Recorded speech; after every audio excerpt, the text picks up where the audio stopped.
Wassalatu wassalamu ala rasulillah wa ala alihi wa sahbihi wa man wala. Qala Allah Ta'ala fi kitabihil karim wa asdaqul qailin. Ya ayyuhalladzina amanu taqullaha haqqa tuqatih wa la tamutunna illa wa antum muslimun. Allahumma salli wa sallim ala nabiyyina wa habibina wa qudwatina Muhammadin ibn Abdillah salawatullahi wa salamuhu alaihi. Allahumma alimna bima yanfa'una wanfa'na bima 'allamtana wa zidna ilman warzuqna fahman. Assalamualaikum warahmatullahi wabarakatuh.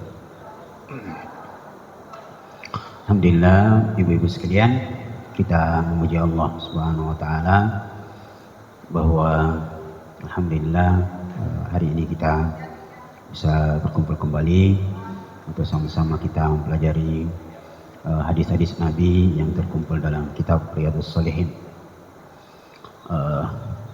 Untuk itu mari kita bersalawat kepada Nabi kita Nabi besar Muhammad sallallahu alaihi wasallam. Kita berdoa semoga salawat ini menjadi sebab keberkahan hidup yang kita jalani di muka bumi ini. Ibu sekalian, salah satu keistimewaan Al-Quran dan hadis Nabi itu semakin dipelajari, diulang, itu akan selalu mendatangkan ilmu yang baru. Yeah. Untuk itu saya mengajak kita ulang lagi ke hadis ke-7, di ibu mungkin hadis ke-8. Ya, tapi ini bunyinya Nabi SAW bersabda, sesungguhnya Allah Subhanahu wa taala tidak melihat pada bentuk tubuhmu, tidak pula pada rupamu, melainkan pada hati dan amalanmu. Sudah Bu ya? Tapi ada 2 poin tambahan setelah kami baca-baca kembali beberapa literatur. Maka pelajaran yang bisa kita dapatkan dari hadis ini, tambahan yang di atasnya, bahwa nilai kemuliaan seseorang diukur pada hati dan amalannya. Jadi orang itu akan mulia bukan karena bentuk tubuhnya, bukan juga karena paras wajahnya, tetapi diukur pada kesucian hatinya dan amalannya. Ya.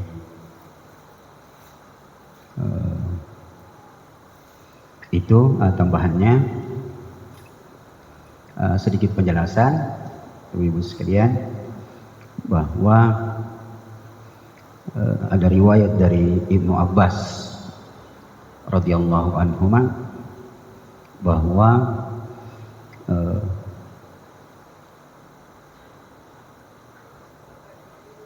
hati seseorang bisa ketahuan dan nampak pada 2 hal, yaitu wajah dan ucapan yang keluar dari mulutnya. Jadi kita bisa tahu bahwa orang ini baik hatinya, itu biasa nampak dari 2 wajah, tapi itu jarang yang bisa tebak dari wajah. Ulama-ulama bisa menebak, ya. Tapi kita bisa menebak sebagai orang awam pada satu sisi yang lain, yaitu lidahnya, ucapan-ucapan yang keluar dari mulutnya. Kalau ucapannya yang baik, maka itu menandakan hatinya yang baik. Begitu kata Ibnu Abbas. Tapi kalau ucapan yang keluar dari mulutnya isi kebun binatang, nah itu pertanda bahwa hatinya banyak kotoran.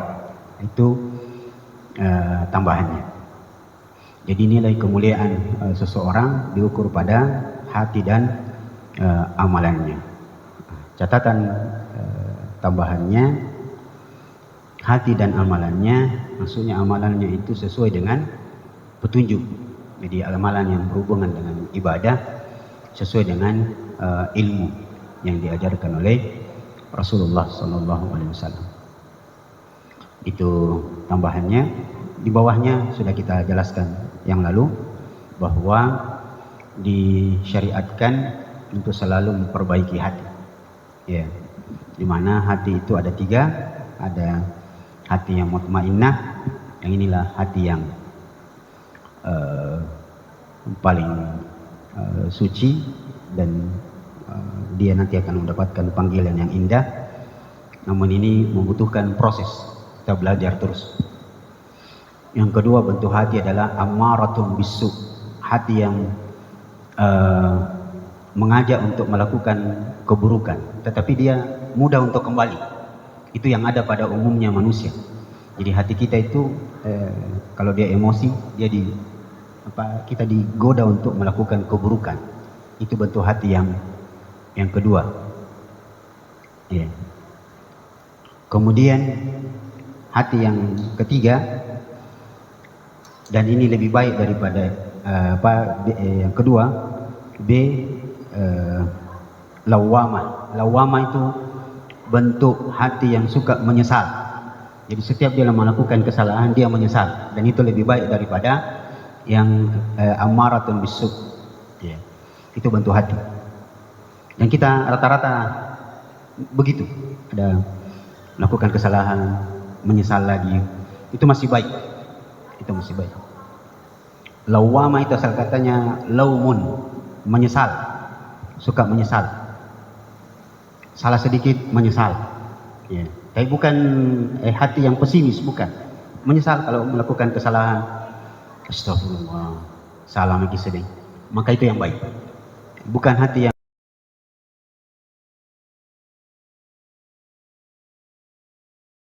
di situ adalah hati yang lawan dari optimis. Itu bentuk hati yang lebih dekat kepada iblis. Jadi iblis itu suka berputus asa. Ya. Maka kita dilarang untuk berputus asa. Berputus asa adalah sifat dari iblis. Iblis itu, ibu sekalian, asal katanya ablas, yang berputus asa. Ablasa yublisu iblis, yang bahasa Jawa itu amblas.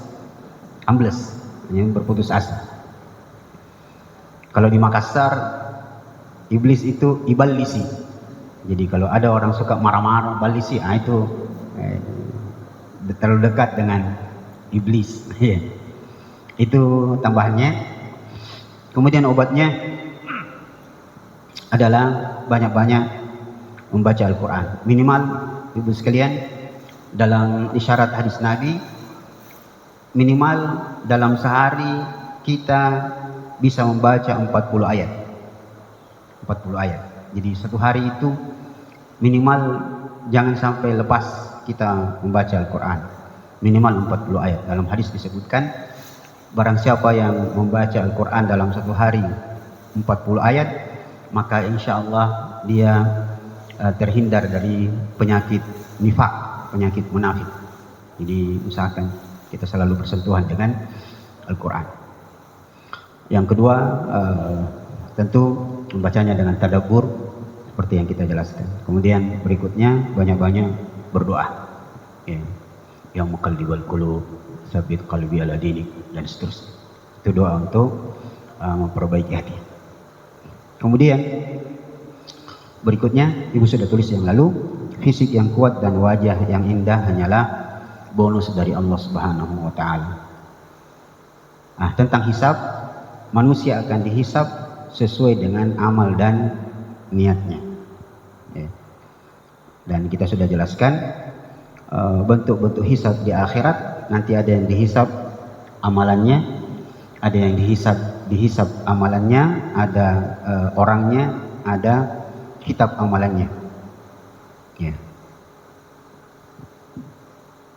Sudah ini, Bu? Sudah. Kita lanjut. Berikutnya, ini tambahannya dari hadis tadi. Di antara tanda orang munafik, ini bahaya.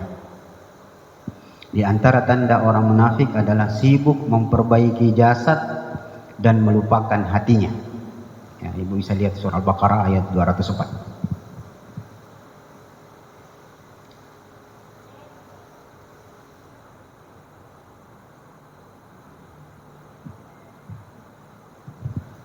Jadi tanda munafik itu bukan cuma 3 atau 4, dia sebenarnya banyak. Ya. Di antara tanda orang munafik adalah sibuk memperbaiki jasad dan melupakan hatinya. Ya, istilah orang sekarang kelompok manusia yang menolak tua. Dia menolak tua. Oplas. Indonesia ini oplas, oplos, semua ada. Ya. Dia menolak tua. Pokoknya wajah itu harus cantik terus. Dia melupakan memperbaiki hatinya. Itu banyak-banyak beribadah.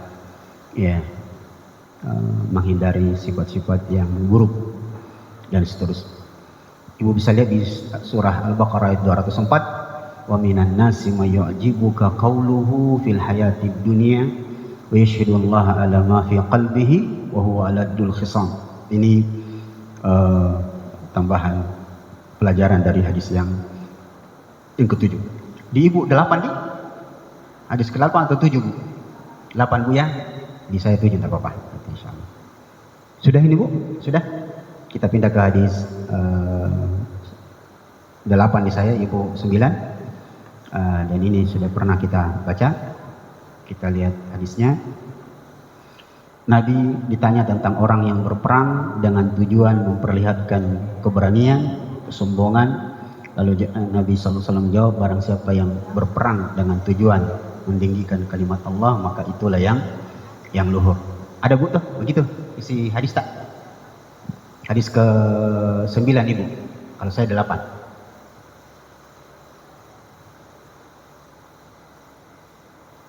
Iya. Di saya hadis ke-8, itu hadis 9. Hadisnya agak panjang. Ya. Sudah juga kayaknya kita bahas nih. Sudah di? Ya ini kita lanjut balik kalau begitu. Hadis berikutnya hadis ke-9 di ibu, hadis ke-10. Kita lihat hadisnya. Dari sahabat yang mulia Abi Bakrah ya, radhiyallahu an. Saya singgah sebentar hadis tentang Abi Bakrah.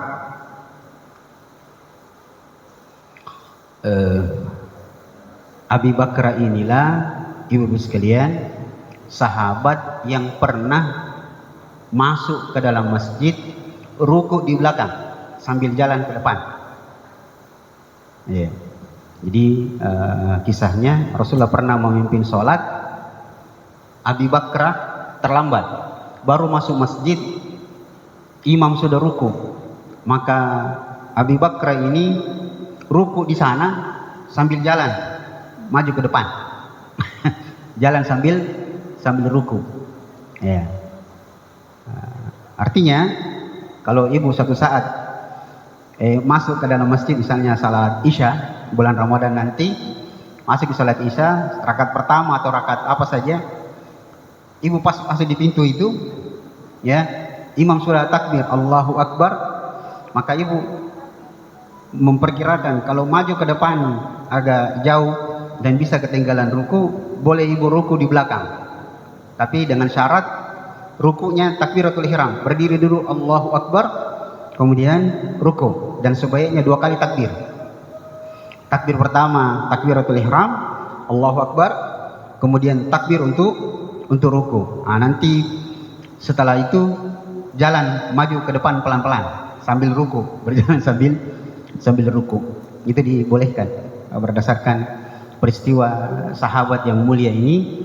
Itu maju ke depan, kemudian Nabi bertanya, siapa yang lakukan tadi? Ya. Jadi Nabi tahu ada yang melakukan itu. Tidak apa-apa, ini saya belok-belok sedikit dulu. Jadi Nabi kita, Nabi besar Muhammad SAW itu memiliki 10 kelebihan yang tidak dimiliki Nabi yang lain. Salah satunya, Nabi bisa melihat orang di belakangnya padahal beliau menghadap ke depan. Yeah. Yang lain, Nabi itu, ibu-ibu sekalian, kelebihannya yang tidak dimiliki Nabi yang lain adalah beliau kalau berdiri dengan orang, yang orang itu lebih tinggi dari beliau, tapi kalau pas berdiri dengan beliau, itu orang itu akan kelihatan lebih pendek dari Nabi. Ya, tapi wajahnya akan seperti apa? Jadi tampan mengikuti wajah Nabi Sallallahu Alaihi Wasallam. Itu kelebihan Nabi. Kelebihan Nabi yang tidak dimiliki yang lain, dan ini banyak hikmahnya, adalah Nabi Sallallahu Alaihi Wasallam kalau buang air kotorannya langsung hilang, langsung ditelan bumi. Ya, tidak ada bekasnya. Salah satu hikmahnya supaya orang tidak mengambil kotoran beliau menjadi apa itu namanya, cari baraka itu. Iya. Karena berbahaya. Iya. Sekarang saja orang mengaku dapat rambutnya Nabi. Tidak benar, Bu. Tidak benar kalau ada yang mengaku dapat rambutnya Nabi, pedangnya Nabi, itu tidak benar. Tidak ada sisa-sisa tubuh Nabi yang tertinggal setelah beliau meninggal, langsung diamankan oleh para sahabat. Tidak benar. Banyak yang mengaku-ngaku begitu. Ya, jangankan yang begitu, Bu, yang dengan Nabi. Kiswa Ka'bah saja, kiswa Ka'bah itu hukum asalnya tidak boleh dibagi-bagi.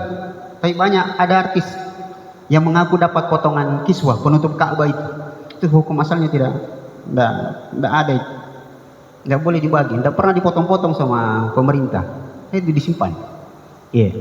Itu sekedar tambahan. Kita lihat hadisnya. Rasulullah SAW bersabda, apabila dua muslim bertemu lalu saling berhadapan dengan pedangnya, ada butuh hadis tak? Begitu hadis tak? Mungkin teks terjemahnya sedikit berbeda. Dan ingin saling membunuh, maka keduanya masuk neraka. Jadi kalau ada dua orang berkelahi dan saling bunuh, maka keduanya masuk neraka. Seorang sahabat bertanya, saya putus di hadisnya, Ibu ada jika ada teks tak, Bu? Hadis ke-10. Sahabat bertanya, bagaimana mungkin yang terbunuh masuk neraka? Kalau yang membunuh masuk neraka wajar, tapi yang terbunuh kenapa bisa masuk neraka juga? Rasulullah SAW mengatakan, karena yang terbunuh itu sebenarnya juga berniat untuk membunuh, hanya dia keduluan. Maka itu hadisnya. Dari sini Ibu sekalian, sebelum kita sebutkan faedah hadisnya, ada hadis yang lain. Jika kita dibunuh oleh perampok, begal, maka kita masuk surga. Tapi kalau kita yang membunuh perampok, dia masuk neraka, kita tidak masalah. Jadi boleh seseorang jika dirampok, dibegal, kemudian dia melawan, kalau dia mati dengan perlawanannya, maka dia mati syahid. Tapi kalau dia yang membunuh tukang begalnya atau perampoknya, maka perampoknya tetap masuk neraka, sedangkan kita yang dirampok itu tidak mendapat dosa. Berdasarkan hadis Nabi, man qutila duna dinihi fahuwa syahid. Barang siapa yang mati karena mempertahankan agamanya, dia mati syahid. Wa man qutila duna ahlihi fahuwa syahid. Siapa yang mati karena mempertahankan keluarga perempuannya yang mau dilecehkan, ya, maka dia mati syahid. Saya potong sebentar. Yang ketiga, ini baru-baru di Jawa Timur, seorang anak membunuh orang yang memperkosa ibunya. Jadi dia lihat istrinya mamanya diperkosa, anak masih 12 tahun, mamanya diperkosa. Akhirnya 3 bulan kemudian dia datangi pemerkosa ibunya, lalu dia dibunuh. Cuma sayangnya masuk penjara. Nah, dia membunuh. Tetapi apakah itu dia berdosa karena membunuh pemerkosa ibunya? Kalau melihat beberapa hadis, maka dia tidak berdosa karena dia membela kehormatan ibunya. Maka kita kembali yang ketiga, barang siapa yang terbunuh karena mempertahankan hartanya, maka dia mati syahid. Jadi ibu sekalian, kalau ada orang mati dibegal, itu surga. Karena sebenarnya begal itu hukumannya hukuman mati. Karena dia termasuk orang yang merusak. Ya. Bahkan cara membunuh begal itu disalib. Lalu dipotong dulu silang, potong kaki tangannya kanan, dipotong kakinya yang kiri, lalu ditebas. Itu hukuman begal sebenarnya. Tapi di Indonesia tidak mungkin. Jangankan yang begal, koruptor saja tidak dihukum, bahkan masih dapat pelayanan sekarang ya. Enak koruptor hidup di Indonesia. Ya. Nanti presiden berikutnya yang akan tanggung jawab. Ya, sudah tanggung jawab presiden sekarang ya tentang. Tapi ini lagi rame kereta cepat. Ya. Pak Presiden kita siap bertanggung jawab.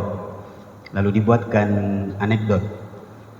Ada seorang gadis bernama Wosh dihamili oleh Wiwi, yang tanggung jawab adalah Wowo, tapi yang menanggung biaya pestanya adalah rakyat, orang sekitar di tempat itu. Kasihan kita rakyat. Tapi jangan putus asa, kita tetap berdoa. Kita lanjutkan hadisnya.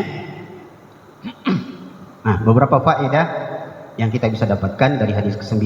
Sekali lagi Ibu, hadis 10. Yang pertama, siapa yang bertekad melakukan maksiat dan mengaplikasikannya, maka ia akan mendapatkan akibatnya, yaitu dosa dan neraka. Ya. Itu khusus tentang maksiat secara umum. Kenapa ini disebutkan oleh ulama? Coba kita baca lagi, Bu. Siapa yang bertekad melakukan maksiat dan melaksanakannya, maka ia akan mendapatkan akibatnya. Untungnya ada hadis yang lain, bahwa barang siapa yang bertekad melakukan kebaikan, maka dia berniat melakukan kebaikan, dia mendapatkan pahala. Kalau dia tidak melaksanakannya, dia tetap dapat pahala. Kalau dia melaksanakannya, pahalanya 10 kali lipat. Siapa yang berniat melakukan keburukan, lalu dia melaksanakannya, maka dia mendapatkan dosa. Kalau dia tidak melaksanakannya, justru mendapatkan pahala. Orang yang berniat buruk, tidak melaksanakannya karena takut kepada Allah, dia dapat pahala. Kalau dia melaksanakan niat buruknya, dia dapat dosa tapi tidak langsung dicatat. Dalam hadis yang lain, Rasulullah mengatakan, Allah berfirman, memerintahkan malaikat atid dan raqib, jika hambaku itu melakukan satu keburukan, maka jangan langsung catat sebagai dosa, tunggui dia sampai maghrib. Kalau di maghrib, sebelum masuk maghrib dia bertobat, maka dihapus kesalahannya, dosanya. Tapi kalau masuk maghrib dia tidak bertobat, barulah dicatat sebagai satu dosa. Nah, jadi ibu-ibu sekalian, jangan berdosa, melakukan dosa di malam hari. Tidak ada kesempatan untuk menghapus catatan dosa itu. Jadi kalau mau bikin dosa pagi-pagi, siang-siang, tapi harus yakin bahwa masih hidup sampai maghrib. Nah, itu tambahannya. Baik. Yang kedua, bisikan hati yang jahat jika tidak dilaksanakan maka tidak mendapatkan dosa, bahkan mendapatkan pahala. Ya, itulah maha pengasihnya Allah Subhanahu wa ta'ala. Berikutnya, larangan keras terhadap sengketa sesama muslim. Jadi jangan sampai kita bersengketa dengan sesama kaum muslimin, berbahaya. Apalagi kalau sengketanya saling membunuh, itu berbahaya. Sebab membunuh satu jiwa, surah Al-Maidah atau surah An-Nisa, membunuh satu jiwa sama dengan membunuh semua manusia. Besar dosa membunuh. Jadi larangan keras sengketa sesama muslim. Ya. Berita gembiranya bahwa muslim tidak akan kekal dalam neraka. Tidak kekal memang, tapi lama ibu. Lama. Coba kita dengarkan surah An-Naba. Labithina fiha ahqaba.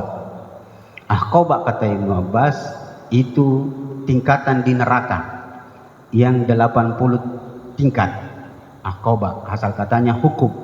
Ahqaba yang 80 tingkatan. Yang satu tingkatan itu membutuhkan 80 tahun perjalanan untuk sampai di tangga berikutnya. Ya, jadi lama. Tetapi berita gembiranya tidak akan ada yang kekal dalam neraka jika dia mati dalam keadaan muslim. Ya, cuma ya lumayan juga. Satu hari di neraka sama dengan 1000 tahun. Dan siksaan yang paling ringan dalam neraka, dalam riwayat dipakaikan sendal, dalam riwayat yang lain disuruh injak batu yang mendidih otaknya. Dan itu cuma satu yang dapat, paman Nabi.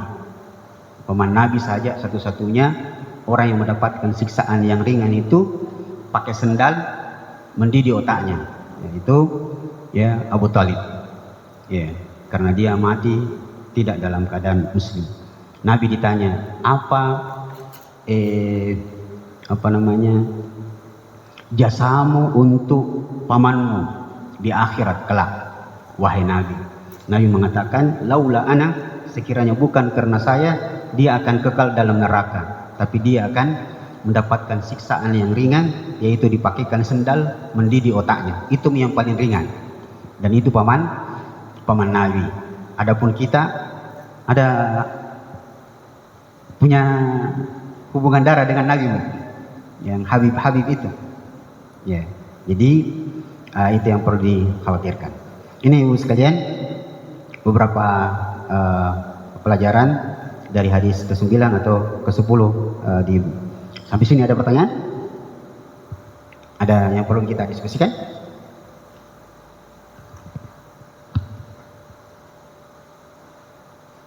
Kita lanjut saja. Baik. Kita lihat hadis 10 atau hadis ke-11 pada Ibu. Sedikit panjang.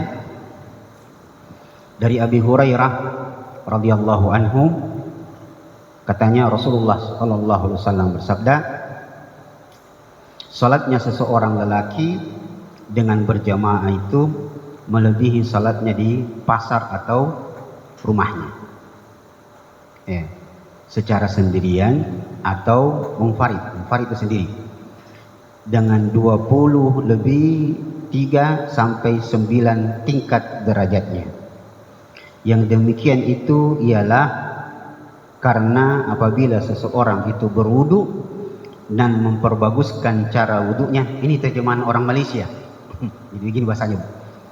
Ya, memperbaguskan atau memperbaiki cara wudunya, kemudian mendatangi masjid, tidak menghendaki ke masjid itu melainkan hendak bersembahyang, tidak pula ada yang menggerakkan kepergiannya ke masjid itu kecuali hendak sholat, maka tidaklah ia melangkahkan kakinya selangkah kecuali ia dinaikkan tingkatan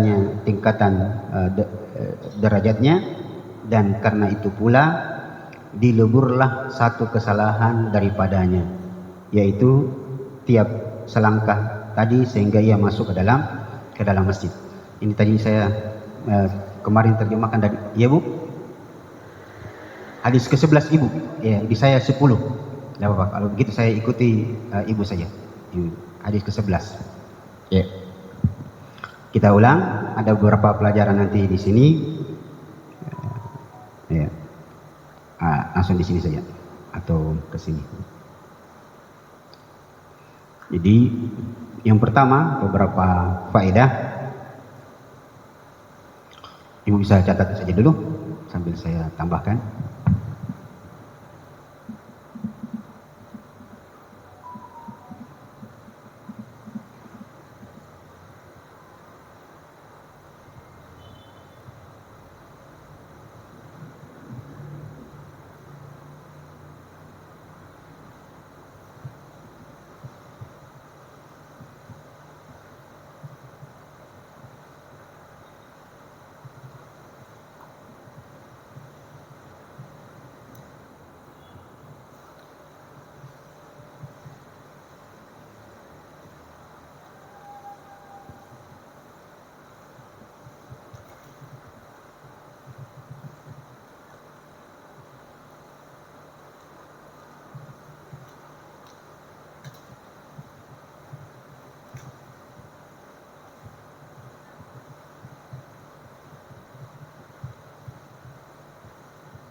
Ini faedahnya, hadisnya cukup panjang.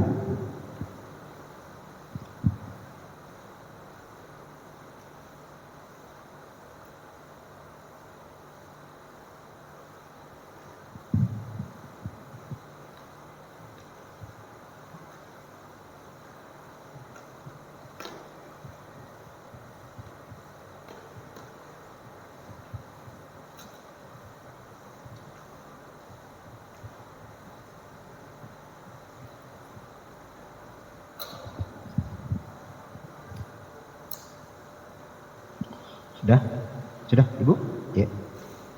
Itu faedahnya. Kita ulang sama-sama. Jadi Rasulullah SAW bersabda, di sini hadisnya,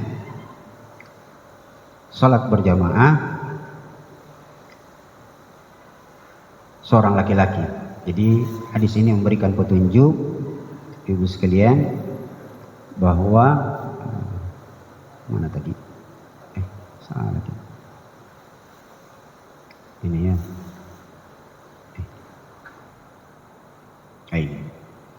Bahwa sholat berjamaah lebih afdal dari sholat sendiri. Ini khusus laki-laki. Khusus laki-laki. Sholat berjamaah di masjid lebih afdal daripada sholat sendiri bagi laki-laki. Tapi bagi ibu, justru sholat di rumah itu lebih afdal daripada sholat di masjid. Jadi kalau diurut semakin ke dalam semakin afdal. Jadi sholat di rumah lebih afdal dari masjid bagi perempuan. Sholat di kamar lebih afdal daripada di luar tamu. Itu untuk wanita. Ya. Apakah dia mendapatkan pahala yang sama yang dilakukan laki-laki ketika berangkat dari rumah ke masjid? Jawabannya iya, bahkan lebih. Dan banyak pekerjaan yang bisa dilakukan oleh wanita, ibu-ibu, yang dilakukan laki-laki itu ibu bisa lebih dari itu dan bisa menyamai pahala bapak-bapak. Apa itu? Misalnya laki-laki kan sholat berjamaah di masjid. Ada satu sholat yang kita kenal dengan sholat isyraq, ya Bu ya. Setelah sholat subuh duduk sampai sambil menunggu terbit matahari, lalu berzikir. Terbit matahari tunggu sebentar. Jadi maksud saya tunggu sebentar sebab masih banyak saudara-saudara kita begitu tertulis di situ syuruk jam 5 berapa sekarang, katakanlah 5.50. Begitu syuruk dia langsung berdiri. Tidak boleh, itu belum. Itu syuruk maksudnya matahari baru terbit. Tunggu sekitar 7 menit sampai 10 menit baru matahari itu akan tinggi setombak, sepenggalah, barulah boleh melakukan salat syuruk atau salat duha. Ya, itu maksudnya. Nah, saya lanjut bahwa kalau laki-laki dia harus lakukan itu di masjid. Ibu boleh enggak melakukan sholat syuruk padahal sholatnya di rumah? Saya sudah pernah tanyakan beberapa masyayikh di Saudi, salah satu juga fatwa dari Syekh Al-Albani. Bahkan wanita ketika sholat subuh di rumahnya lalu dia diam berzikir, dan ternyata dalam diamnya itu sambil berzikir dia melakukan aktivitas lain, melayani suaminya, melayani anak-anaknya, persiapan ke sekolah, sambil dia berzikir lalu buat sarapan segala macam, dia dihitung sebagai zikir, bahkan pahalanya lebih. Kenapa? Karena dia melayani anak dan suaminya. Itulah kelebihan wanita untuk perbuatan-perbuatan tertentu yang hukum asalnya untuk laki-laki, tapi dia mendapatkan kelebihan dari itu dari dalam agama kita. Itu yang kemuliaan wanita. Iya. Jadi sholat berjamaah ini untuk laki-laki lebih afdal daripada sholat sendiri. Yang kedua, malaikat selalu mendoakan hamba yang taat. Jadi salah satu pekerjaan malaikat adalah mendoakan, bersalawat kepada orang-orang yang melakukan ketaatan. Salah satunya keadaan seperti ini. Kita duduk di majelis, apalagi di masjid, itu malaikat selalu bersalawat kepada kita, cuma dengan catatan selama kalau dia berada di masjid selama wudunya belum batal. Kalau ada yang batal wudunya, berwudu lagi. Jadi selama kita berada di masjid dan belum batal wudunya, selama itu pula salawat dan doa istighfar para malaikat itu tercurah kepada kita sekalian. Itu kemuliaan orang-orang yang melakukan ketaatan. Salah satu ketaatan yang kita lakukan sekarang adalah bermajelis mempelajari agama Allah Subhanahu wa taala.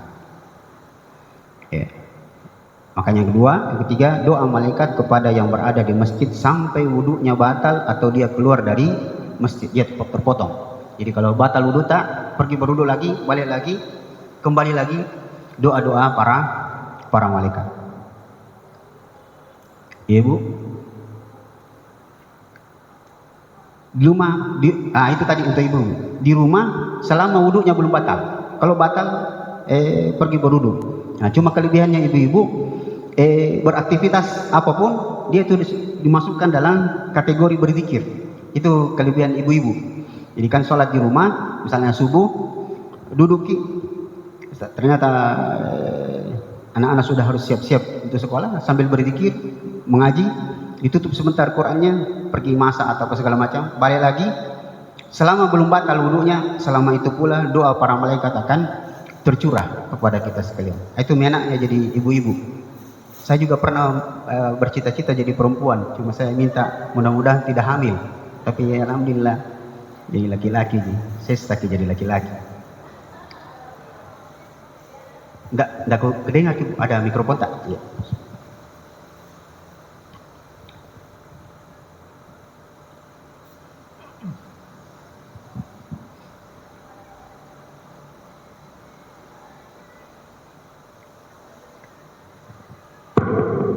Loading memang ya. Assalamualaikum Pak Ustaz. Kalau tadi kan ini kita malaikat akan berdoa ya kepada Allah untuk kita yang ada di dalam masjid yang ikut majelis. Tapi biasa kan kita juga buat ada majelis di rumah, majelis taklim atau majelis Quran. Biasa kan di rumah. Bagaimana itu? Tetap mendapatkan. Disebutkan dalam hadis dalam Sahih Bukhari. Kamu bisa cek nanti. Coba cek nanti di Sahih Bukhari disebutkan majtama'a qaumun fi baitin min buyutillah, tidaklah satu komunitas berkumpul di satu rumah dari rumah Allah. Dan ternyata maksudnya tidak mesti masjid. Di majelis manapun selama orang itu bermajelis untuk mempelajari agama, dia baca Quran, baca hadis, mempelajari agama ini, maka illa hafathumul malaikah, malaikat akan menaungi mereka dengan sayap-sayapnya, wa nazalat alaihimus sakinah, Allah memasukkan rasa sakinah di dalam hatinya, wa nazalat alaihimur rahmah, kasih sayang Allah tercurah kepada mereka, wa dzakarallahu fi man indahu, Allah akan menyebut-nyebut nama mereka di hadapan malaikatnya. Dalam riwayat yang lain, malaikat selalu berdoa dan bersalawat kepada orang yang berada di majelis itu, yang tidak mesti di masjid.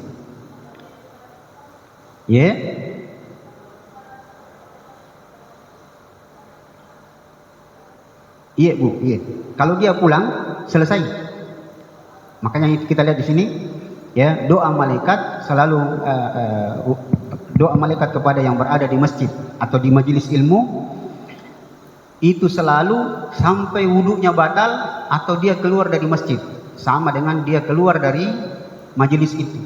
Kalau selesai dari majelisnya dia pulang, sementara majelis masih berlangsung, dia pulang, dia tidak mendapatkan lagi. Yang dapat adalah yang tetap berada di majelis itu sampai selesai. Begitu maksudnya. Jelas Ibu? Baik. Ada yang lain? Ya Bu.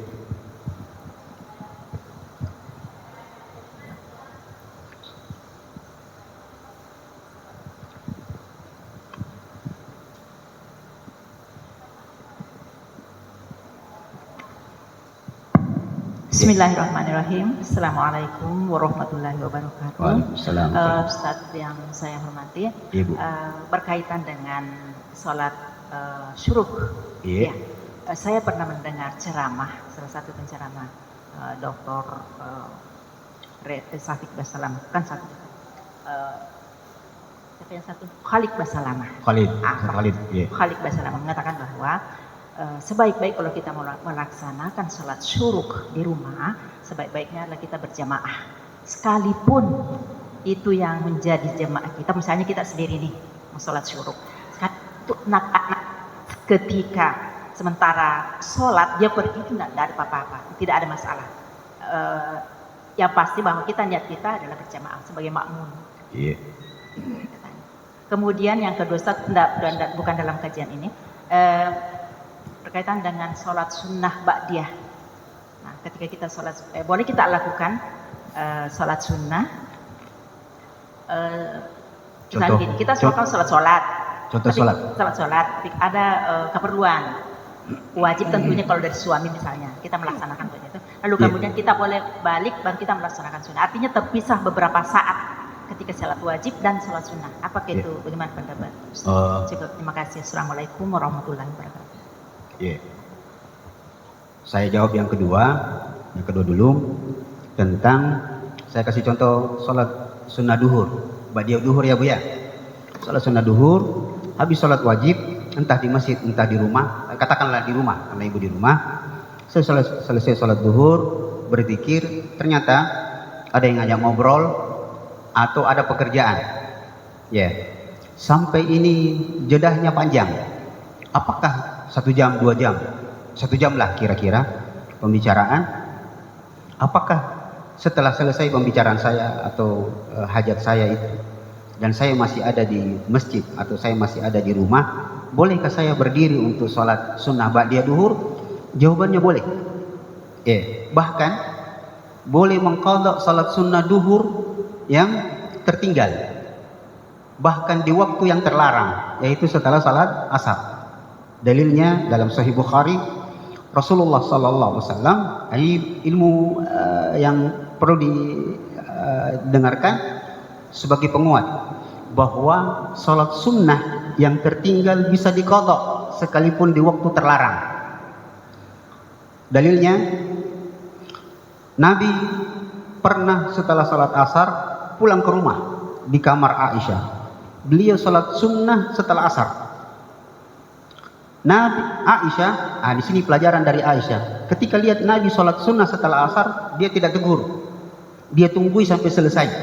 Jadi di situ memberikan pelajaran, kalau ada orang melakukan satu perbuatan yang lain dari apa yang kita pahami, jangan langsung ditegur dulu, biarkan dia sampai selesai, kecuali keadaannya berbeda. Setelah sholat, Aisyah bertanya, ya Nabi Allah, tabi Nabi, kita tonji pernah bilang, ini bahasa kita ya, kita tonji pernah bilang tidak ada sholat sunnah setelah asar, tapi kenapa sholat sunnah setelah asar? Maka Nabi mengatakan, la ya Aisyah, bukan Adinda, bukan, ini bukan sholat sunnah setelah asar, ini sholat sunnah ba'diyah duhur yang tertinggal tadi. Saya setelah sholat duhur tadi di masjid banyak tamu, dan tentu Nabi, saya bersemangat melayani mereka, bertanya tentang agama, ada yang mau masuk Islam, sampai istilahnya bahasa Jawa bablas. Masuk asar, datang Bilal minta izin untuk adzan asar, saya tidak sempat melakukan salat sunnah ba'diyah duhur, maka inilah saya ganti di waktu duhur. Jadi boleh mengganti salat sunnah yang tertinggal, apalagi ibu tidak tertinggal, dia cuma terjadi jedah yang cukup panjang, boleh Bu. Jadi nanti kalau ada orang sholat di sini, sholat duhur, sudah sholat duhur, dia tidak langsung setelah berzikir dia tidak langsung berdiri, dia pergi baring-baring di situ atau ngobrol, sudah itu dia berdiri, sah. Tambahan sedikit Ustaz, kalau kabliyahnya, misalnya gini, kita singgah misalnya di masjid dalam perjalanan, tiba-tiba kita masuk, sudah sholat wajib. Kita sebelum duhur kan 4 rakaat Ustaz ya. Nah kita boleh nggak digabung di kabliyah ba'diyahnya? Jadi di ba'diyah sholat ada 4 rakaat kabliyah duhur dan 4 rakaat lagi dengan ba'diyah. Baik. Kalau begitu sederhananya adalah Kalau tadi Ustadz menjelaskan bolehnya mengqadha salat sunnah ba'diyah, apakah qabliyah juga bisa diqadha? Begitu Bu ya? Qabliyah dimajukan ke depan.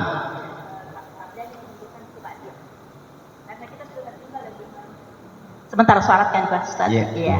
Kita ndak ada waktu lagi antara azan dan iqamah misalnya. Kita betul. masuk orang sudah sholat wajib. Yeah. Belum pergi sholat sunnah. Sementara kita mau melakukan ini qabliyahnya sudah tertinggal. Yeah. Apakah kita bisa oper ke belakang? Boleh. Dan apa yang kita harus lakukan? Apakah tetap qabliyah dulu dan kemudian ba'diyah? Iya. Jawabannya boleh, dan tapi tetap qabliyah dulu baru ba'diyah. Sekarang apa dalilnya? Sekarang orang kalau bicara begini, apa dalilnya Ustaz? Jangan sembarang bilang.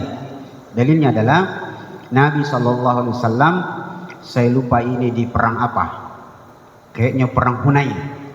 Nabi pulang perang dari peperangan itu, kemudian orang habis perang capek, ternyata beliau tertidur di tanah lapang, tertidur malam. Ternyata beliau terbangun sudah terbit matahari, tidak sempat sholat subuh. Apa yang terjadi? Beliau menyuruh Bilal untuk adzan, mengumandangkan adzan. Setelah adzan, kira-kira beliau langsung sholat subuh? Tidak. Beliau sholat sunnah dulu, baru sholat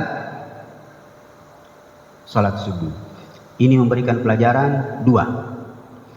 Ibu, kalau suatu saat ada saudara atau kita yang terlambat bangun subuh, mungkin karena sendiri di rumah, kecapean, bangun, terbit matahari, belum sholat subuh. Apa yang harus saya lakukan? Langsung sholat subuh atau sholat sunnah dulu? Jawabannya sholat sunnah dulu, baru sholat subuh. Memajukan qabliyah ke ba'diyah boleh. Dalilnya hadis itu juga. Bahkan dalam hadis yang lain, boleh seseorang habis sholat subuh, dia tadi masuk di masjid, saya masuk ke masjid sudah qomat. Saya belum sholat sunnah qabliyah subuh. Akhirnya apa yang terjadi? Setelah sholat subuh, saya berdiri untuk melaksanakan sholat qabliyah. Tetapi sebaiknya dua hal. Sebaiknya menunda sampai terbit matahari, baru dikada sholat sunnah qabliyah subuhnya.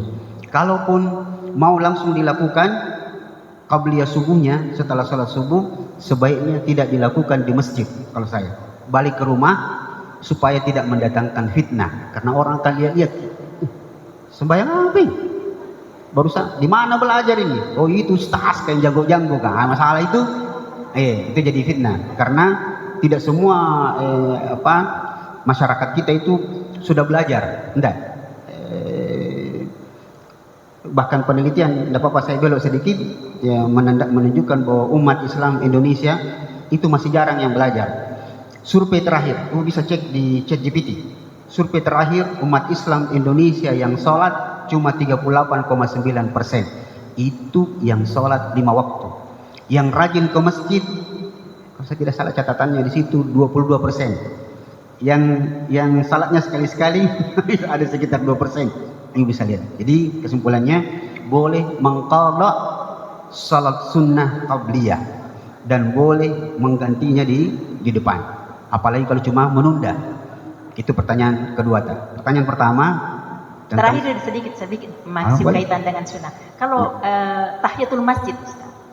Tahiyatul masjid. Apakah bisa ditambah misalnya? Karena ini tahiyatul masjid kan harus begitu Mas. Tahiyatul masjid tidak masuk Ibu. Tidak masuk ya? Karena dia bukan qabliyah. Dia tahiyatul masjid itu dilakukan setelah masuk masjid. Ketika masuk ke dalam masjid. Ketika tidak ada tempatnya, batal. Saya kasih gambaran lain. Ibu masuk ke masjid, katakanlah bulan Ramadan, ramai-ramai ke masjid. Masuk ke masjid, ternyata tinggal 3 menit iqamah. Berarti 3 menit itu kira-kira 2 rakaat sudah tenang. Itu pun cuma 2 rakaat. Ibu kebiasaannya salat sunnah wudu, kemudian salat sunnah tahiyatul masjid, salat sunnah qabliyah, tapi waktu sempit, maka dikenallah dalam istilah menjamak 3 in 1 atau 2 in 1. 2 niatnya, 1 perbuatannya. Jadi ketika kita sholat 2 rakaat sebelum subuh itu, karena waktunya sempit, maka kebiasaan kita sholat sunnah wudhu dan tahiyatul masjid dia sudah masuk ke dalam, yaitu berdasarkan hadis. Kalau dicari lagi dalilnya, apa dalilnya Ustaz? Lagi sembarang bilang. Dalilnya adalah Rasul mengatakan, idza dakhala ahadukumul masjid, jika salah seorang di antara kalian masuk masjid, jangan sampai dia duduk, fala yajlisanna, jangan sampai dia duduk sampai dia sholat 2 rakaat. Dari situ ulama mengatakan sholat 2 rakaat itu jika waktunya sempit, maka dengan niat 3 itu masuk ke dalamnya, dengan syarat yang 3 itu kebiasaan kita. Biasa sholat sunnah wudhu, biasa tahiyatul masjid. Tapi kalau tidak pernah langsung bilang 2 in 1 atau 3 in 1, tidak bisa, tidak masuk karena bukan kebiasaan kita. Seperti itu. Jelas Bu? Kita pindah ke pertanyaan tentang penjelasan Ustaz Khalid Basalamah. Orang sini di beliau itu Bu. Rumahnya beliau di situ di Ad-Darain, rumah bapak beliau di Alauddin. Dalam penjelasan ilmu fikih jelaskan bahwa memang boleh melaksanakan sholat sunnah berjamaah, tetapi hukum asal sholat berjamaah, sholat sunnah itu sendiri-sendiri, kecuali beberapa sholat sunnah saja yang disunnahkan berjamaah. Sholat sunnah yang disunnahkan berjamaah, sholat Id, Idul Fitri, Idul Adha, sholat gerhana baik bulan atau gerhana matahari, sholat tarawih, itu disunnahkan berjamaah. Adapun sholat sunnah yang lain itu disunnahkan sholat sendiri-sendiri. Hikmahnya supaya dia lebih dekat kepada ketenangan, kekhusyuan, dan kita bisa bertindak gerakan-gerakan kita itu sesuka hati kita. Mau lebih lama tidak masalah. Itu hukum asalnya. Nah sekarang apakah boleh atau benarkah apa yang disebutkan beliau kalau mau sholat isyraq atau sholat yang lain berjamaah? Boleh, memang betul. Tidak apa-apa, ambil orang supaya baik anak kita dan sah anak kecil jadi makmum atau yang ditemani berjamaah, sah. Begitu Bu. Begini Ustaz, sebenarnya mungkin salah saya tadi menyampaikan. Begini, ketika kita mau sholat isyraq, sebelumnya itu kita harus berjamaah dalam sholat subuh. Nah ini yang saya maksud tadi. Jadi biasanya kalau di masjid kita rame-rame sholat, pada saat kita sholat subuh kita kan sudah nafsi-nafsikan sendiri. Nah begitu juga di rumah, idealnya katanya harusnya kalau pada saat sholat subuh usahakan ada makmum. Oh sholat subuhnya? Ya sholat subuhnya. Nanti setelah itu barulah sholat isyraq itu. Oh begitu. Iya Pak. Memang sebaiknya karena dia kembali kepada teks bahwa sholat secara berjamaah. Tetapi sebagaimana yang saya sampaikan tadi, kelebihannya kaum wanita, ibu-ibu itu sholatnya adalah di rumah, baik sendiri ataupun berjamaah. Maka sekalipun ibu sholatnya sendiri di rumah, sholat subuh, maka boleh setelah itu sholat isyraq menunggu waktu ketika masuk waktunya. Tapi kalau bisa berjamaah memang sebaiknya. Kalau ada anak yang kira-kira sudah 7 tahun, sudah bisa jadi imam, berarti berjamaah itu jauh lebih afdal memang karena dia berjamaah. Karena itu hukum asalnya. Tetapi tadi itulah keistimewaan wanita. Dia boleh sholat sendiri dan mulia dia sholat di rumah. Dia mendapatkan pahala sebagaimana yang dilakukan laki-laki. Padahal laki-laki harus berjalan menuju masjid, berjamaah dan seterusnya. Begitu Bu kira-kira. Baik, barakallah. Cukup? Ada lagi? Baik. Kita sambung sedikit. Hadisnya dari hadis 10, disunnahkan menuju masjid dalam keadaan berwudu. Dalam keadaan berwudu. Ibu rata-rata sudah pernah umroh, sudah pernah haji atau umroh. Ibu sering dapat penjelasan bahwa sholat di Masjid Quba 2 rakaat itu pahalanya sama dengan umroh. Jadi 2 rakaat di Masjid Quba itu sama dengan umroh. Tapi ada syaratnya. Hendaklah berwudu di hotelnya atau di rumahnya lalu berjalan menuju Masjid Quba. Bagaimana kalau batal di tengah jalan? Nah, itu tidak lain urusannya. Yang jelas sudah berwudu di rumah lalu sampai di sana sholat 2 rakaat. Kenapa disunahkan berwudu? Ternyata bukan untuk sholat Masjid Quba saja. Semua masjid, ketika kita mau berjalan ke masjid, sebaiknya sudah berada dalam keadaan berwudu. Apa hikmahnya? Ternyata salah satu hikmahnya, ketika orang sudah berwudu di rumahnya, lalu berjalan ke masjid, dia pasti fokusnya lebih besar daripada yang lain. Untuk sholat dia pasti lebih fokus. Beda dengan anak-anak kita. Anak saya, biasa saya bilang, mau kemana nak? Sholat di mana? Di depan. Berwudu mau ke dulu. Nah, sebentar pi, di masjid pi. Ternyata alasan bilang saya di masjid karena dia masih mau main-main dulu. Itu membuat nanti fokusnya akan tidak fokus, tidak kuat fokusnya. Jadi memang disunahkan berada dalam keadaan berwudu. Berikutnya, dan ini berhubungan dengan khusyuk dalam sholat, dengan hadis tadi, ketika menuju masjid tidak merencanakan satu pekerjaan sebelum berangkat ke masjid. Kenapa? Dia akan mengganggu fokus. Dan saya sudah pernah merasakan itu. Saya pernah cerita di sini. Suatu saat, tahun berapa itu? Saya sudah azan di masjid, di beberapa masjid dekat rumah. Saya starter motor. Istri saya bilang, di mana ki sholat bi? Yang di belakang atau di depan? Depan lah, ini naik motor. Tapi paling belikan saya gula. Beli gula. Apa yang terjadi? Betul. Karena itu pesan berarti akan membuat perencanaan di otak. Sampai saya di masjid, komat, sholat. Begitu takbir Allahu Akbar, sudah nih masuk. Di mana bagus beli gula ini? Ibu betul. Berapa kilo tadi pesan? 1 kilo, 1,5 kilo.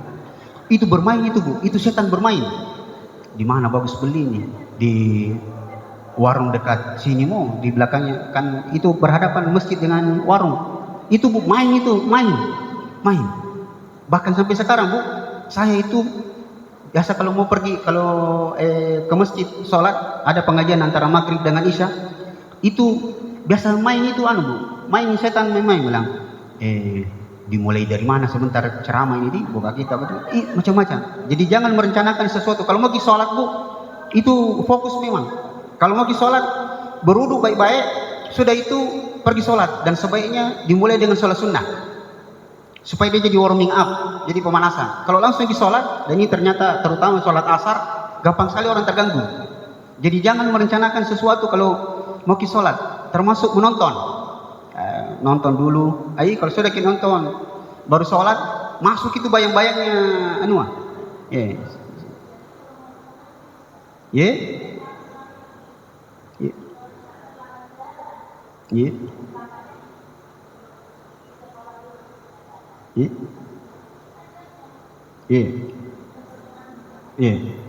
biasanya konsentrasi aja ibu. Banyak gangguannya, pasti banyak gangguannya karena banyak dilihat. Begitulah setan itu, karena setan itu kata Zainuddin MZ rahimahullah, setan itu seperti penari yang sangat mengerti irama gendang. Dia tahu persis bagaimana caranya menggoda orang ini. Apalagi kalau sholat sebelum ujian. Saya pernah sholat sebelum ujian dulu waktu saya disertasi dokter saya, promosi dokter 2022 lalu. Itu kan setelah sholat zuhur baru ujian. Macam-macam masuk di otak bu. Bentar, kira-kira yang mana yang masuk ini mulai macam-macam. Untungnya bukan saya imam. Luar biasa. Kalau saya imam aja masalah. Bentar di 2 rakaat kah? Kenapa Ustaz? Luar biasa. Saya disertasi dokter saya 2020 lalu, itu kan di UIN yang di dekat di gedungnya Tarbiyah. Itu luar biasa masuk tuh. Bentar jangan pertanyaannya ini prof apa segala macam. Apalagi ada profesor saya itu sudah pesan, hati-hati dengan pertanyaannya penguji eksternal. Kalau kami yang bertanya kan kita sudah bergaul biasa. Itu macam-macam masuk di sini bu. Jadi jangan merencanakan sesuatu, termasuk menonton. Saya mau cerita bu, ini pengalaman saya. Setahun lalu pak, ketika Indonesia lawan Malaysia sepak bola, itu kan mainnya subuh-subuh. Jadi azan di masjid. Istri saya bilang, ngapa anak sama bapak masih ditunggu sepak bola. Bilang sudah masalah sunnah. Kalau sunnah aja tadi nonton dulu. Sekalinya apa yang terjadi, Bu? Adu penalti. Bapak masih ingat Indonesia lawan Malaysia? Adu penalti. Saya bilang sama anak saya, sebentar ini tidak gol. Karena harusnya dia tendang ke kiri, dia tendang ke kanan. Betul, tidak gol. Sekalinya saya pergi sholat, itu kan gol yang kaki saya kayak mana harusnya tendang begitu. Itu salah satu hikmah dari yang seperti ini. Begitu. Jadi jangan membayangkan sesuatu, jangan aktif. Jadi fokus. Kalau sudah mau mikir sholat, ya berhenti sebentar, berwudu. Jangan lagi pernah pergi kerja sembarangan. Lebih bagus pergi sholat sunnah saja dulu, duduk baru sholat wajibnya. Karena itu berbahaya, mengganggu sekali. Kita lanjut sedikit, bahwa setiap langkah yang kita pakai menuju masjid itu mengangkat derajat dan menghapus dosa. Nah, sekarang pertanyaannya adalah bagaimana yang naik motor, naik mobil? Nah, maka alhamdulillah ulama menjelaskan langkah motor itu sama dengan langkah kaki. Langkah kaki. Ada dalilnya, Ustaz? Ada, alhamdulillah. Yaitu ada seorang sahabat bertanya kepada Nabi. Saya selalu berusaha mendatangkan dalil, selalu siap. Karena sekarang model-modelnya orang diceramai yang sembarang bilang, Ustaz, ada dalil tak? Tapi saya malas berdebat bahwa dalil itu tidak mesti dari Quran dan hadis. Dalil itu bahasa Arabnya, bahasa Indonesia kasihnya argumentasinya apa? Sandaran argumentasinya apa? Dalilnya adalah seorang sahabat itu bertanya kepada Nabi, wahai Nabi, bagaimana saya ini? Saya kalau ke masjid selalu pakai onta, naik onta. Maka Rasul mengatakan setiap langkah ontamu itulah pahalamu. Bahkan ada kelebihannya, Bu. Bapak naik kendaraan menuju masjid. Apa kelebihannya? Kita boleh nancap gas ketika menuju masjid. Sedangkan jalan kaki tidak boleh terburu-buru. Nabi mengatakan kalau engkau mendengarkan iqamah maka berjalanlah dalam keadaan tenang. Kenapa hikmahnya ternyata jalan dengan tenang? Sebab kalau buru-buru itu bisa poso-poso kita sholat. Apalagi kalau ada imam yang biasa bikin takeski makmum. Itu Pak, ada biasa saya pernah dapati imam. Orang sudah menyangka bahwa Pak Imam ini panjang-panjang bacanya setelah Al-Fatihah. Jadi berjalanlah orang itu pelan-pelan. Ternyata waladhdallin, amin, dia baru pergi berwudu. Dikiranya panjang-panjang bacanya, ternyata inna ataina, langsung sudah lari-lari masuk, poso-poso masuk di masjid. Ternyata belum sampai imamnya sudah ruku. Nak kasih takeski Pak Imam. Kelebihannya naik motor itu bisa kita menarik gas kencang. Kenapa? Yang poso bukan kita, motor tadi. Itu salah satu kelebihannya. Itu kira-kira. Baik, kita lanjut sedikit. Bahwa sekali lagi setiap langkah mengangkat derajat dan menghapus dosa-dosa yang dilakukan. Sekarang jadi pertanyaan lain, apakah dosa yang dimaksud dosa besar atau dosa kecil? Jawabannya umumnya hadis-hadis seperti ini adalah dosa-dosa kecil. Tapi sebagian orang mengatakan dosa besar. Selama dosa besar itu tidak ada hubungannya dengan manusia. Itulah hebatnya berdosa kepada Allah dengan berdosa kepada sesama manusia. Berdosa kepada Allah bahaya memang, tapi begitu kita bertobat selesai. Tapi berdosa kepada manusia masalah. Apalagi kalau manusia dibilang, kutunggu di hari kiamat. Bahaya itu orang. Coba minta maaf sama dia cepat, karena dia nak tunggu iki. Itulah sebabnya saya pernah sampaikan di sini, Imam Masjid Kuba mengatakan hati-hati punya kenalan dan relasi yang terlalu banyak. Kenapa? Semakin banyak kenalanmu, semakin lama kau di hari kiamat menunggu. Kenapa lama menunggu? Karena setiap orang di hari kiamat akan diberikan kesempatan untuk menuntut. Jadi semakin banyak teman tak, semakin banyak kenalan tak, mereka semua akan diberikan kesempatan untuk menuntut Anda. Bagaimana itu, Ustaz? Bukankah kita disuruh cari kenalan yang banyak? punya relasi yang banyak? Iya. Kalau begitu dikotomi Ustaz? Tidak. Boleh mencari teman yang banyak, relasi yang banyak, tapi pastikan teman kenalan kita itu adalah teman-teman yang baik, supaya cepat urusannya.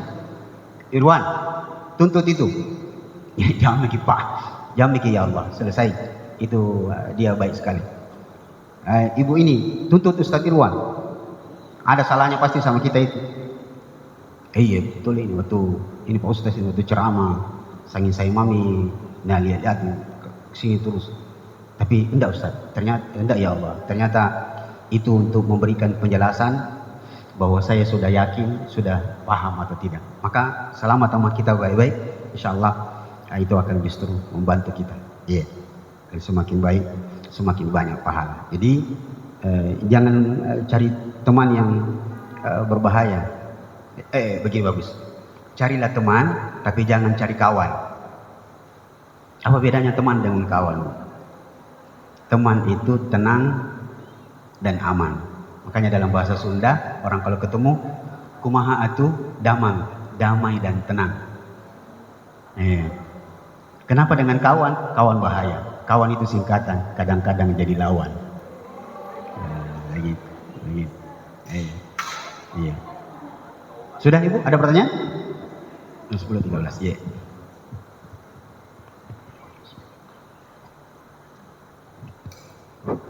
Assalamualaikum warahmatullahi wabarakatuh. Sedikit Ustaz tentang yang tadi perempuan lebih afdol sholatnya di rumah. Yeah. Bagaimana kalau kita pergi umroh atau haji, kita kan lebih baik berarti kita mengerjakan sholat di hotel saja Ustaz, nggak usah ke masjid. Karena perempuan banyak ke masjid Ustaz kalau umroh, malah kita berdesak-desakan. Yeah. Jadi lebih di hotel saja Ustaz, lebih banyak. Makasih Ustaz. Assalamualaikum warahmatullahi wabarakatuh. Beri istilahnya kecepatan dan ketepatan Ibu menggunakan retorika terbalik. Langsung teksnya langsung dibalik. Oh kalau begini berarti harus begitu. Padahal tidak selalu harus begitu. Yeah. Saya kenal salah satu orang Indonesia yang kecepatan berpikirnya itu luar biasa, Rocky Gerung. Saya perhatikan dia kalau menjawab cepat. Ada yang satu yang saya semakin yakin bahwa memang orangnya cerdas. Pernah dia debat dengan orang namanya Fazlur Rahman. Tapi intinya dalam perdebatan itu, ketika Fazlur Rahman mengatakan, Anda ini Bung Rocky terlalu berlebih-lebihan. Jawabannya cepat sekali. Begitu lawan bicaranya bilang, Anda terlalu berlebih-lebihan. Apa kata Bung Rocky? Anda yang kekurang-kurangan. Jadi cepat.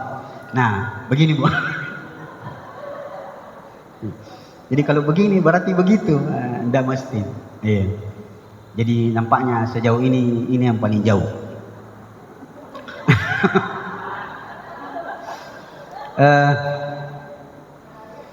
Coba kita perhatikan hadisnya. Jadi supaya kita lebih tenang, bagus memang membicarakan masalah agama ini dengan dalilnya supaya kita lebih tenang, lebih percaya.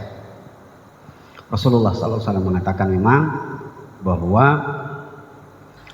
afdalu salatil mar'a fi baitiha wa afdaluha fi hujriha. Sebaik-baik salatnya perempuan di rumahnya dan sebaik-baiknya jika dia di kamarnya. Tapi hadis belum putus sampai di situ. Ada hadis lain. Rasulullah SAW mengatakan wala tamna'u ima'akum masajidakum. Dalam Sahih Muslim Rasulullah mengatakan jangan kau halangi wanita-wanitamu untuk ke masjid. Ternyata hadis itu memberikan petunjuk yang lain bahwa kenapa wanita tetap diperbolehkan ke masjid sekalipun afdal di rumahnya, karena kadang-kadang ada sesuatu di masjid yang lebih afdal, yang menjadikan dia lebih afdal daripada di rumahnya saat itu. Ada musim-musim tertentu. Misalnya Ramadan. Ibu ke masjid karena di situ ada ceramah, ada pekerjaan yang bisa ibu bantu-bantu pengurus masjid, ibu-ibu majelis taklim, maka itu akan menambah pahala, begitu maksudnya Bu. Dapat kita sambung sedikit. Kalau begitu sampai di tanah suci, tak kalah sembahyang bikin di hotel. Nah, jangan Bu, jangan. Ibu itu berada di tempat yang mulia.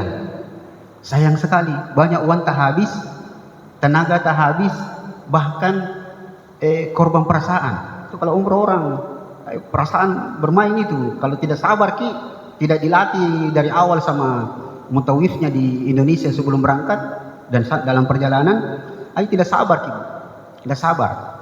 Nah itu bisa mengurangi pahala.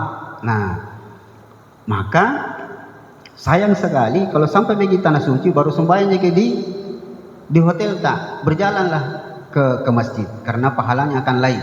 Dapat pahala berjamaah, dapat pahala sholat di masjid itu. Ya, sampai di sini sebenarnya cukup. Tapi saya mau kasih tambahan supaya lebih luas lagi pemahaman. Tak ada perbedaan memang Masjid Nabawi dengan Masjidil Haram. Masjid Nabawi, sholat di dalamnya itu pahalanya sama dengan 1000 kali sholat di masjid lain. Adapun di Masjidil Haram, 1 kali sholat di Masjidil Haram sama dengan 100.000 kali. Nah, sebelum saya sambung, saya mau tanya Ki, Ibu pernah tidak perhatikan hotel di Madinah dan hotel di Mekah? Bahwa hotel di Mekah rata-rata ada musholanya. Semua hotel di Mekah ada musholanya, tapi hotel di Madinah tidak ada musholanya. Ibu tidak pernah tanya-tanya kenapa begitu? Kalau tanya, ya,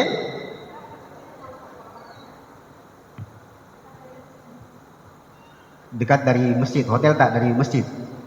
Bagaimana dengan hotel Zamzam, hotel Darut Tauhid, dekat sekali dari masjid, tapi ada musholanya Bu.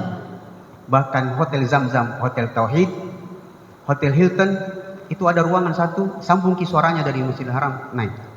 Karena saya dulu waktu masih sekolah, kalau sudah 10 terakhir Ramadan itu kayak air bah itu orang. Jadi kalau sudah buka puasa baru keluar pergi buang air tidak bisa masuk di masjid. Masih penting kalau dapat pelataran, itu bisa kita dapat di jalan. Nah, saya biasa naik ke atas ke hotel, itu dapat ruangan yang nyambung suaranya dari Masjidil Haram ke dalam. Nah sekarang apa maksud saya bertanya begitu? Di Masjid Nabawi di kota Madinah, hotelnya kalau ibu bertanya di mana musola di sini, dia bilang sholat saja di kamar. Tapi kalau di masjid di Mekah itu setiap hotel pasti ada musolanya, di lantai 1 kah atau di dekat hotel restorannya. Apa rahasianya Bu? Karena di Madinah nanti sholat pakai di Masjid Nabawi baru dapat pahala 1000. Kalau sholat di hotel 1 tetap 1. Adapun di Mekah, dimanapun ibu sholat selama itu di kota Mekah, maka pahalanya sama dengan di Masjidil Haram. Ada dalilnya? Ada dalilnya. Mana dalilnya? Surah Al-Isra ayat 1. Surah Al-Isra. Tidak apa-apa ini kita cerita tentang Isra supaya kita dapat pelajarannya. Allah berfirman, Subhanalladzi asra bi abdihi lailan minal masjidil haram ilal masjidil aqsa. Poinnya adalah Masjidil Haram. Dalam ayat itu Allah bilang Masjidil Haram. Bayangan kita Masjidil Haram berarti Ka'bah. Ya Bu ya? Ternyata tidak. Nabi berangkat Isra Miraj bukan di Ka'bah, tetapi di rumah familinya bernama Ummu Hani. Ummu Hani. Apa hubungannya? Hubungannya adalah Allah menamakan rumah Ummu Hani sebagai Masjidil Haram. Maka ulama berkesimpulan bahwa sholat di Mekah selama dia berada di area haram, maksudnya di batas-batas Mekah, maka pahalanya sama dengan sholat di Masjidil Haram. Itu berita gembira untuk jamaah haji khusus Indonesia yang selalu tinggal jauh, asramanya jauh dari Masjidil Haram. Itu rata banyak-banyak Bu di Aziziyah sampai tahun ini. Di Azizia itu dekat sekali dengan pelontaran Jamrah. Jauh, dan banyak orang Turki di situ. Jauh, maka jangan kecewa. Sholat saja, insya Allah itu pahalanya sama dengan di Masjidil Haram. Tetapi kalau dekat di hotel tak dengan masjid, apalagi kalau cuma 1 kilo maka tetaplah jalan ke masjid karena dia banyak keutamaan yang lain. Begitu. Jadi tidak mau saya ke masjid deh kan? Dia bilang Ustaz kah ada hadisnya di masjid? Tidak, hadisnya belum selesai. Dia dijelaskan pada sisi yang lain. Baik, sudah cukup? Selesai Budi? Yang 11 Budi? Tutup Budi? Belum? Jam berapa? Masih ada 10 menit. 10.30 tak perjanjiannya? Ada pertanyaan lain? Enggak ada? Oh iya, kisah isi. Iya Bu. Ada mikrofotak?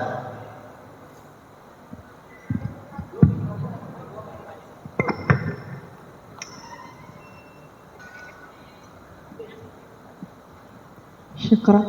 Bismillah.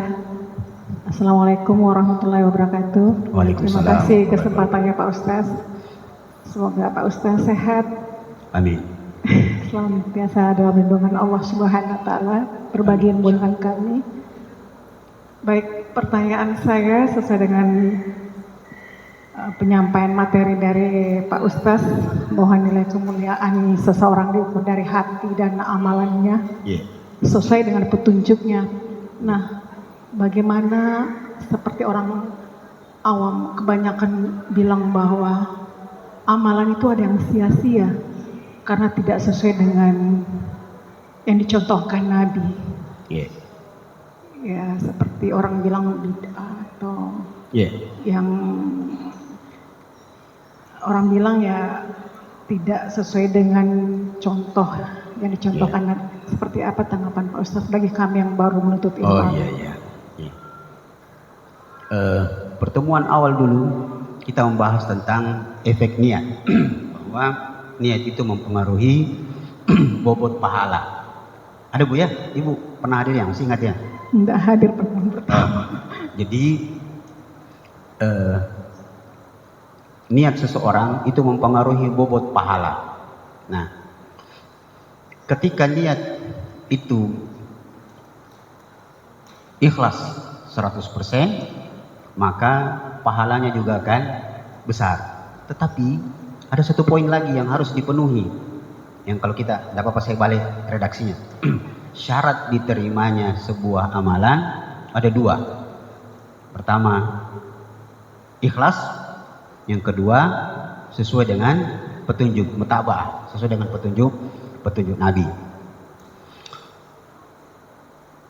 Bisa saja orang itu ikhlas tapi tidak sesuai dengan petunjuk, maka itu tertolak. Bisa saja sesuai dengan petunjuk tapi dia tidak ikhlas, maka dia bisa tertolak. Tapi umumnya masalah ikhlas itu, saya kayaknya ada poin pernah saya sampaikan bahwa ada perbedaan antara riya dengan kurang ikhlas. Ya, kalau riya itu memang dari awal dia berbuat itu tidak tidak ikhlas, memang mau dipuji. Saya sampai cari kaki.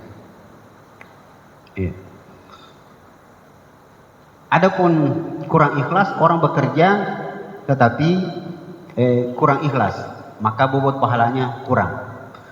Itu baru poin pertama.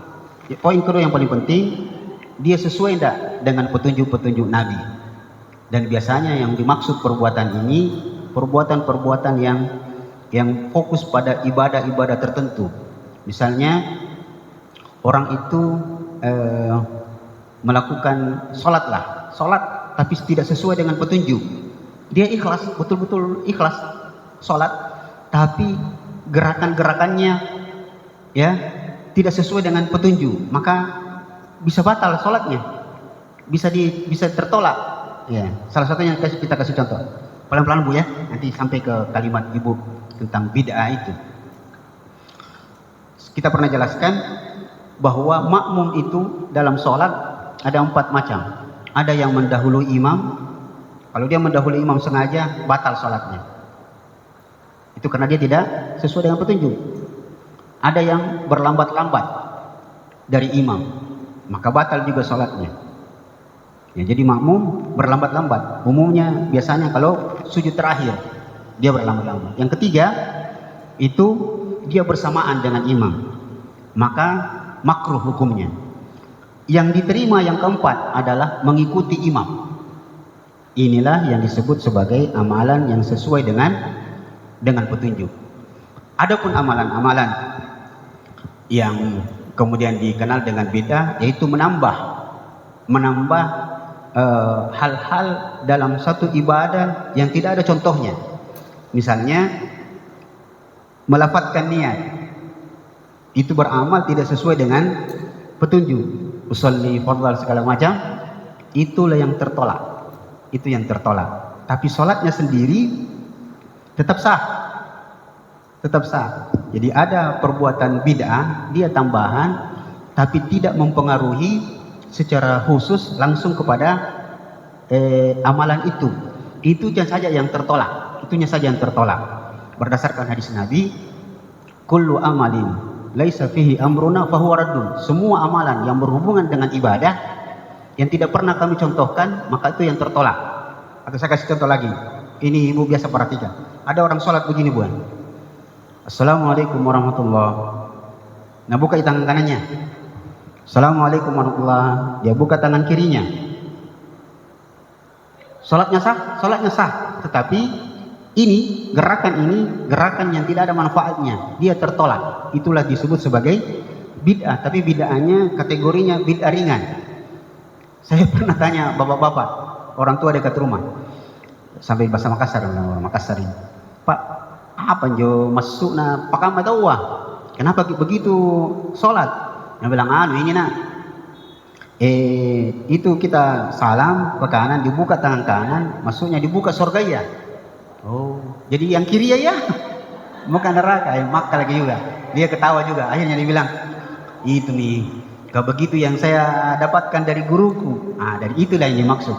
Bid'ah tidak sesuai dengan petunjuk. Jadi jangan menambah-nambah sesuatu untuk satu ibadah. Adapun amalan-amalan tertentu, misalnya pekerjaan-pekerjaan tertentu yang tidak ada hubungannya secara khusus dengan ibadah, boleh berinovasi, cara mengumpulkan dana atau cara menyalurkan bantuan, itu biar tidak ada petunjuknya dari Nabi, itu biasa saja. Yang dimaksud, yang dilarang, yang diterima adalah amalan yang berhubungan dengan ibadah langsung. Jadi bid'ah itu hubungannya dengan ibadah, bukan mikrofon itu bid'ah, ini bid'ah, tapi ini tidak ada hubungannya dengan ibadah. Ini dalam bahasa agama namanya masalihul mursalah. Dia fasilitas saja, ya media. Tidak apa-apa yang seperti itu. Iya, Bu. Yang penting jangan kita tambah-tambah. Sebab menambah sesuatu dalam ibadah, capeknya pasti, diterimanya belum tentu. Jadi jangan kita coba-coba. Lebih baik sederhana, tapi sesuai dengan petunjuk, daripada menambah-nambah tidak sesuai dengan petunjuk, ditolak. Jadi sederhananya supaya tidak orang tidak tersinggung dengan Ustaz, bid'ah. Nah, kalau begitu saya ganti kalimatnya, bukan bid'ah itu Ustaz, bukan cuma tidak sesuai dengan sunnah. Aman tuh? Atau bahasa lainnya ya, menambah sesuatu dalam ibadah, capeknya pasti, diterimanya belum tentu. Daripada Anda tidak diterima belum tentu, lebih bagus yang ada yang saja. Itu maksudnya. Jelas, Bu? Baik. Habis waktunya? Ya. Terakhir sekali. Iya. Jelas, Bu ya? Jelas ya?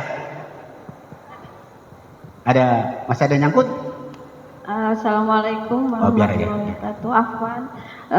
Pertanyaan terakhir hari ini. Terakhir sekali, nanti paling terakhir lagi.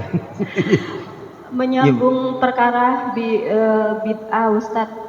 Jadi saya pernah dengar seseorang itu berazam kepada sesuatu. Misalnya begini, saya pengen suami saya naik pangkat gitu, naik jabatan. Lalu saya berazam untuk melakukan amal-amalan yang dipercayai bisa memperlancar prosesnya. Misalnya saya puasa selama beberapa hari berturut-turut, terus saya melakukan sholat apa begitu seperti itu. Apakah perkara-perkara ini termasuk bid'ah atau bagaimana ya Ustaz? Oh iya. Syukron.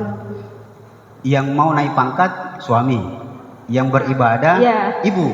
Iya begitu. Atau diri saya sendiri, misalnya saya pengen insya Allah misalnya mau pergi umrah gitu ya, semoga dimudahkan gitu, saya melakukan amalan-amalan untuk saya yakini bisa membantu proses itu gitu Ustadz. Apakah termasuk bid'ah? Terus satu lagi Ustadz, pertanyaan titipan. Jadi saya lihat itu ketika sholat, terus ketika tahiyat akhir atau awal itu ada yang menggoyang-goyangkan telunjuknya itu apa memang seperti itu Ustadz? Syukran. Syukran jazakallah. Bismillah, alhamdulillah. Kalau begitu, izinkan saya merubah pertanyaan tak? Bolehkah? Tapi nanti kembali ke situ. Bolehkah melakukan ibadah untuk tujuan duniawi? Bolehkah? Jawabannya boleh. Boleh melakukan ibadah untuk tujuan duniawi. Bahkan boleh berdoa khusus minta dunia. Cuma risikonya Anda tidak mendapatkan bagian di akhirat. Berdasarkan ayat di surah Al-Baqarah, di ayat berapa ini? Wa minan nasi may yaqulu rabbana atina fid dunya wa ma lahu fil akhirati min khalaq wa minhum man yaqulu rabbana atina fid dunya hasanah fil akhirati hasanah wa qina adzabannar. Dan di antara manusia yang berdoa kepada Allah, ya Allah berikanlah saya kebaikan dunia, tapi karena dia berhenti di situ, maka dia tidak akan mendapatkan kebaikan di akhirat. Dia mendapatkan sesuai dengan yang dia minta. Tapi di antara manusia ada yang meminta dua-duanya, kebaikan dunia dan kebaikan akhirat. Itu mukaddimahnya. Maka bolehkah saya melakukan amalan-amalan tertentu untuk memperlancar satu keinginan yang atau harapan yang saya ingin raih? Jawabannya boleh. Berdasarkan beberapa hadis yang nanti sekaligus menjawab kalimat pertama yang saya buatkan jawaban. Salat istikharah, salat itu ibadah. Salat itu ibadah. Betul? Salat istikharah, untuk apa orang lakukan itu? Salat istikharah, untuk apa orang lakukan? Itu pasti urusan dunia, untuk meminta kepada Allah petunjuk yang mana yang baik, yang ini apa yang itu. Ustadz, saya bingung ini Ustadz. Saya mau melakukan ini, melakukan A atau B. Apa yang harus saya lakukan? Salat istikharah. Itu padahal urusan dunia. Seperti misalnya saya punya uang ini Ustadz, tapi saya bingung antara beli Honda Jazz atau jas hujan. Ya toh? Nah, seperti itu. Nah, saya bingung antara mau jualan coto atau palu basah. Nah, maka jawabannya Anda salat istikharah. Dan salat istikharah itu, salat adalah ibadah, tapi bentuknya adalah untuk minta dunia. Maka boleh beribadah untuk minta dunia. Satu lagi, amalan-amalan tertentu untuk istilahnya mendapatkan kebaikan dari Allah, yaitu sholat tahajud, memperbanyak sholat tahajud.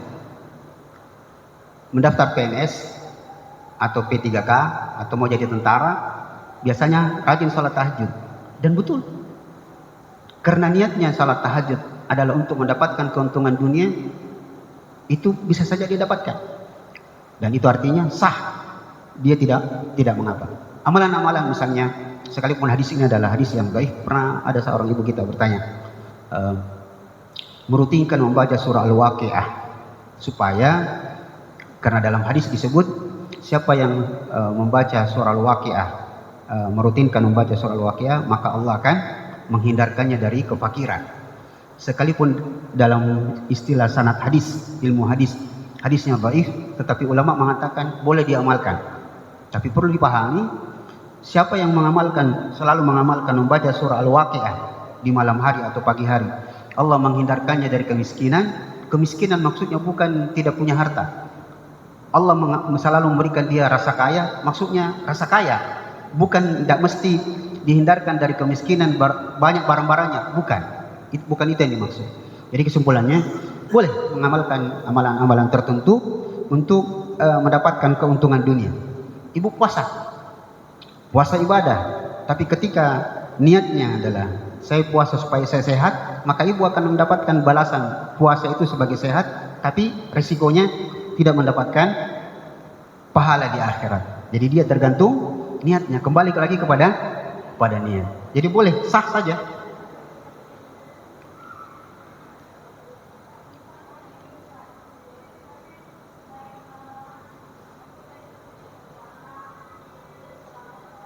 Ya.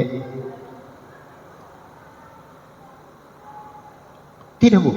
Ibu kan mau melakukan sesuatu. Istilahnya itu bisa masuk dalam bab lain, bab nadar. Saya mau kalau supaya ya Allah saya bernadar untuk puasa begini-begini, tapi bantu saya ya Allah supaya saya bisa mendapatkan ini dan itu. Maka dia bisa masuk dalam bab nadar. Sampai dia mengatakan saya bernadar, maka dia kena bab nadar, nanti dia kena kafarah. Sah, dia bukan bid'ah. Dia memang boleh melakukan sesuatu untuk kebaikan, tapi cuma itu resikonya.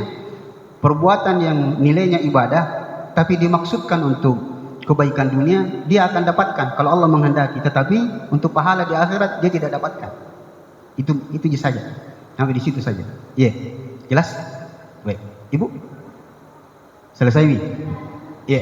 Apa yang mau dilanjutkan? Salat dengan menggerakkan telunjuk memang ada hadisnya, cuma ulama berbeda pendapat bagaimana cara menggerakkannya. Berdasarkan hadis Nabi mengatakan inna tahrika asyaddu ala syaitan, sesungguhnya menggerakkan telunjuk ini ketika tasyahud itu lebih ditakuti oleh syaitan. Nah, sekarang yang jadi masalah selalu diperdebatkan ulama, bagaimana cara menggerakkannya? Apakah gerakannya atas bawah begini, atau dibundar, atau menulis huruf? Enggak, ternyata penjelasan yang paling jelas beberapa ulama dan beberapa literatur yang saya rujuk kembali, ternyata gerakannya seperti orang gemetar saja dan tidak disengaja. Seperti ini, Bu, seperti orang dia pelan saja, bukan atau kesebundar-bundar. Terganggu orang di samping tak. Lah, karena ada ajaran, Bu. Kalau tasyahud tulis la ilaha illallah. Apa itu?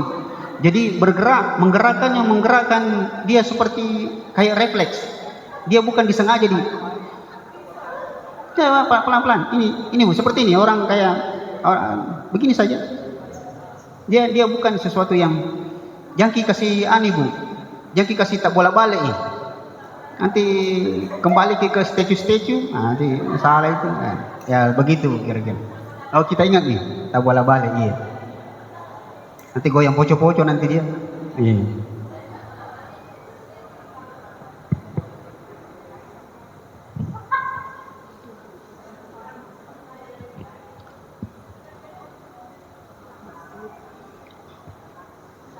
Iya.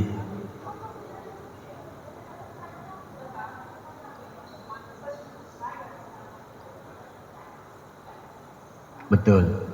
Iya. Iya. Iya. Betul, iya.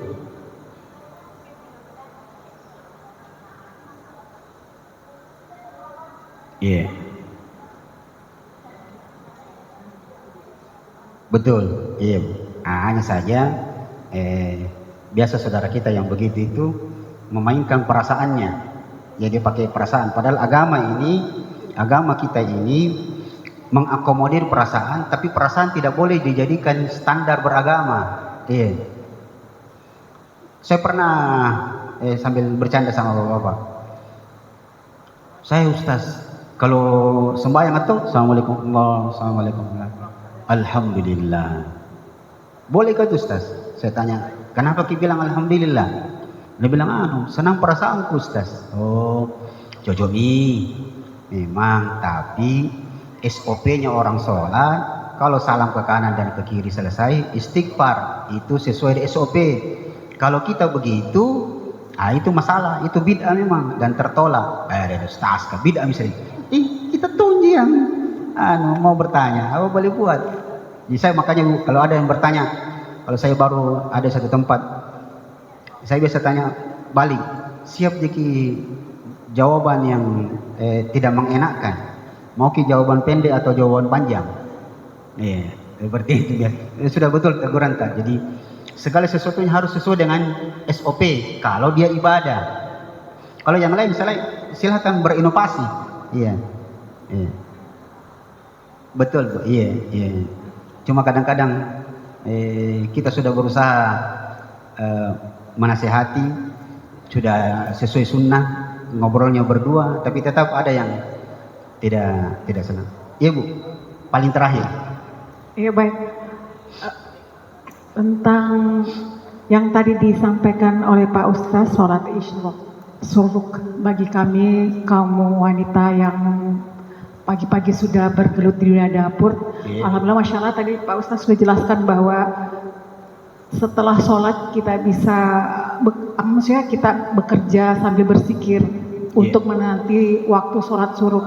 Nah, yang itu yang tidak saya pahami selama ini Pak Ustaz, bahwa boleh ternyata setelah kita bergelut di dapur menyiapkan sarapan dan teteh bengeknya, ternyata kita bisa sholat suruk setelah itu ya Pak Ustaz.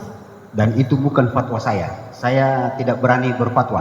Itu saya dapatkan penjelasan dari beberapa kitab fatwa, salah satunya fatwa Syekh Nasruddin Al-Albani mengatakan boleh wanita. Itulah salah satu kelebihan wanita yang mendapatkan istilahnya kemuliaan dan keutamaan yang tidak dimiliki oleh laki-laki.